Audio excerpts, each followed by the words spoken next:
अरे बेटी क्या बात है, तुम रो क्यों रही हो? फिर चंद्रवती अपनी सारी दुख भरी कहानी उस बूढ़ी महिला को सुनाती है। बेटी तुम घबराओ मत, आपसे तुम मेरे ही घर में रहना, मेरा घर पास में ही है। इतना कहकर वो बूढ़ी महिला चंद्रवती को अपने साथ अपने घर में ले जाती है।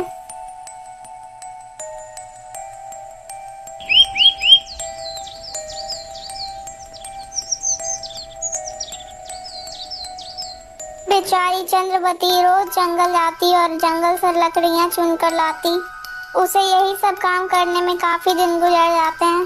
और दूसरे तरफ जब वीर सिंह विदेश का काम खत्म कर कर अपने घर लौटता है, तब वो देखता है कि घर में उसकी पत्नी है ही नहीं। अरे पिताजी, चंद्रवती तो पूरे घर में दिखा ही नहीं दे रही है, वो कहाँ गई है? अरे बेटा, चंद्रवती ने तो मेरी नाक ही उड़ा दी। पूरे गांव में मेरी हंसी उड़ाई जा रही है कि सेठ की बहू माँ बनने वाली है। बेटा, वो लड़की तो राक्षसी होने के साथ साथ चरित्रहीन भी है, इसीलिए मैंने उसे घर से बाहर निकाल दिया। बस कीजिए पिताजी, वो कोई राक्षसी नहीं है और ना ही कोई चरित्रहीन है, उसके पेट में मेरा ही बच्चा था। लेकिन ये सब आपसे किसने कहा पिताजी? फिर सेठ सारी कहानी वीर सिंह को बताता है।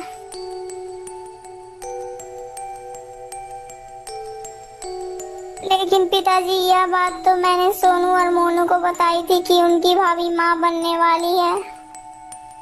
यह बात सुनकर सेठ हैरान हो जाता है और वो दोनों भाइयों की चाल को सेठ समझ जाता है। सोनू, मोनू, क्या यह बात सत्य है? हाँ पिताजी, यह बात तो सत्य है। अरे दुष्ट, मैंने तो तुम दोनों को अपने बेटे के जैसा पाला था, लेकिन तो तुम दोनों ने मेरा ही घर उजाड़ दिया। निकल जाओ मेरे घर से और दोबारा कभी तुम दोनों अपनी मनहूस शक्ल मुझे मत दिखाना। इतना सुनते ही वो दोनों दुष्ट वहाँ से चले जाते हैं। फिर सेठ और बाकी के सारे लोग चंद्रवती को भिन्न भिन्न दिशा में ढूंढने के लिए जाते हैं।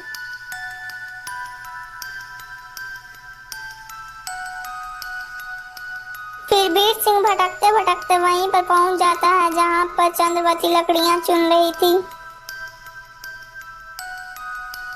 अरे ये स्त्री कौन है जो अकेले ही यहाँ पर लकड़ियां चुन रही है?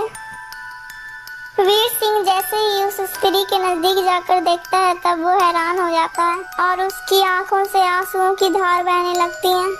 अरे चंद्रवती, तुम लकड़ियां चुन रही हो? चंद्रवती जैसे ही पीछे मुड़कर देखती है, तब वो देखती उसका पति सामने ही खड़ा होता है। फिर चंद्रवती अपने पति के गले में लिपट कर बहुत ही रोने लगती है। अजी, तुम मुझे छोड़कर कहाँ चले गए थे? नहीं चंद्रवती, अब तुम रो मत, अब हमारे रोने के दिन चले गए। अब मैं तुमसे दूर कभी नहीं जाऊंगा, कभी नहीं। दोस्तों, इस कहानी का सारांश यही है कि हमें कभी भी किसी की बातों में नहीं आना चाहिए और ना ही हमें कभी किसी की बातों में आना चाहिए, जिसके कारण हमारा घर भी बर्बाद हो सकता है। दोस्तों, आशा करता हूँ कि आपको ये कहानी बहुत अच्छी लगी होगी। दोस्तों, अगर आपको ये वीडियो अच्छी लगी तो प्लीज वीडियो को लाइक करके चैनल को सब्सक्राइब कर दीजिएगा। दोस्तों, अगर आपको इस कहानी का पार्ट 1, पार्ट 2 और पार्ट 3 और पार्ट 4 देखना है तो प्लीज हमारे चैनल में आकर इसका पार्ट 1, पार्ट 2, पार्ट 3 और पार्ट 4 जरूर देखिएगा। दोस्तों, अगर आपको ये कहानी देखकर कोई शिक्षा मिली है तो कमेंट में जरूर बताइएगा। दोस्तों, क्या शिक्षा मिली है?